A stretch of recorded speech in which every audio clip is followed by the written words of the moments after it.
In this video, we'll discuss about the early bird versus the night owl. There are two kinds of people in the world.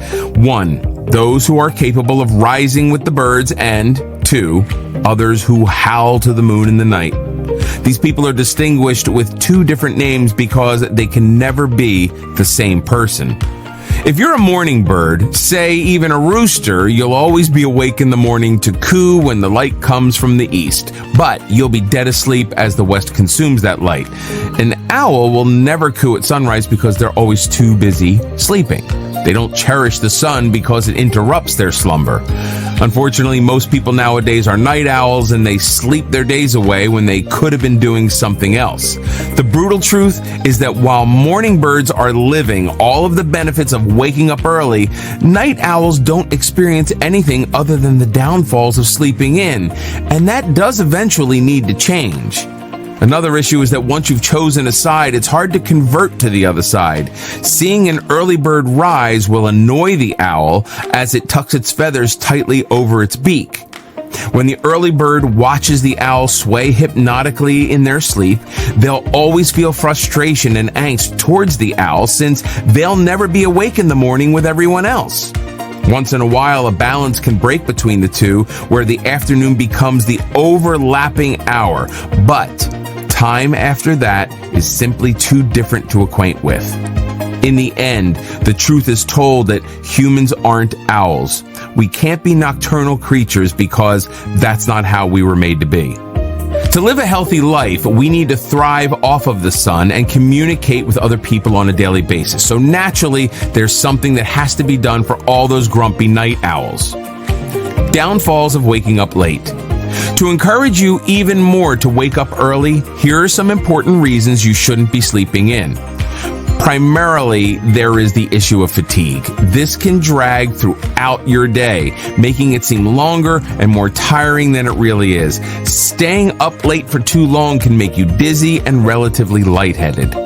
Fatigue is not something you'll notice all at once, but it steadily builds up until you've reached points where even going to relieve yourself may seem too lengthy and tiring of a task.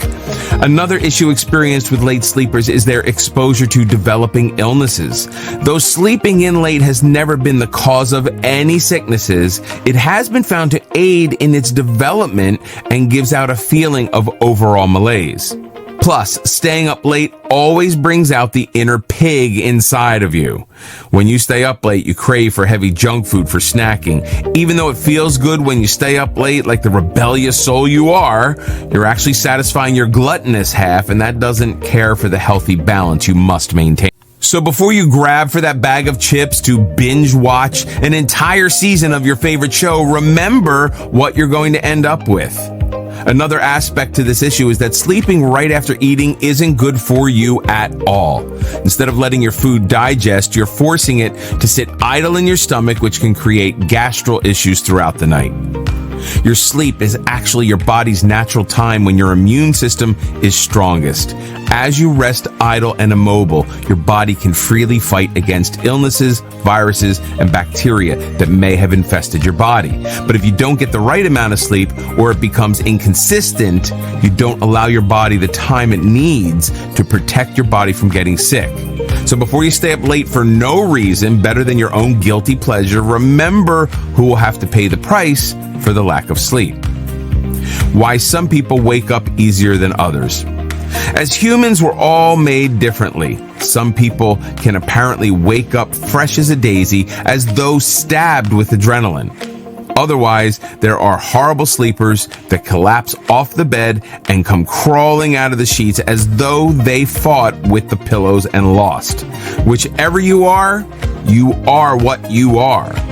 And most of the time, there isn't much you can admittedly do about it. What you can try to do is change the time you come either crawling or pouncing out of your bed.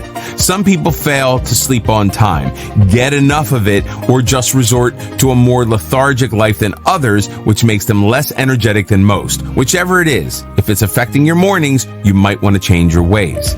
Sometimes on days when you work more, perhaps exercise or do heavy lifting and muscle work, your body requests more rest than usual. If this builds up faster than your metabolism can handle, you'll probably develop longer sleeping periods than others. Too many things affect the way you sleep. The positions you sleep in are an important factor. If you move around, you'll probably wake up more than someone who sleeps in one position. If you move, you might even topple off once in a while. How you slept as a child also creates a more variable sleep habit. If you were raised in the busy city, you'll probably enjoy the noise of the nighttime city crowd. If not, then the noise will probably rattle your brain beyond comprehension and force you to buy earmuffs.